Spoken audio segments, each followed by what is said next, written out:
অপহরণ ও গুমের মানবতাবিরোধী অপরাধের মামলায় র্যাবের গণমাধ্যম শাখার সাবেক পরিচালক মোহাম্মদ সোহাইলকে গ্রেপ্তার দেখিয়ে কারাগারে পাঠিয়েছেন আন্তর্জাতিক অপরাধ ট্রাইব্যুনাল। তাকে হাজির করার জন্য আদালত পরবর্তী তারিখ নির্ধারণ করেছে 15 সেপ্টেম্বর। এছাড়া পুলিশের সাবেক 2 এডিসি ইশতিয়াক আহমেদ ও এম মইনুল ইসলামের বিরুদ্ধে মানবতাবিরোধী অপরাধের মামলার তদন্ত প্রতিবেদন দাখিলের জন্য আগামী 15 সেপ্টেম্বর পর্যন্ত সময় দিয়েছেন বিচারপতি গোলাম মর্তুজা মজুমদারের নেতৃত্বাধীন 3 সদস্যের ট্রাইব্যুনাল।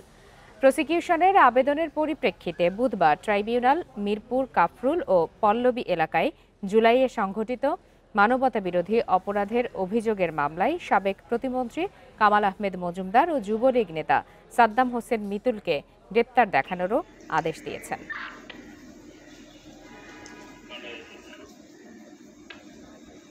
রিয়ার অ্যাডমিরাল সোহাইল ওনাকেও আজকে ট্রাইব্যুনালে হাজির করা হয়েছিল। 2012 সালের দিকে একজন সিভিলিয়ানকে গ্রেফতার করে তার উপরে অমানসিক নির্যাতন করে তাকে দীর্ঘদিন গুম রেখে তাকে মিথ্যা মামলায় কারাগারে প্রেরণ করা।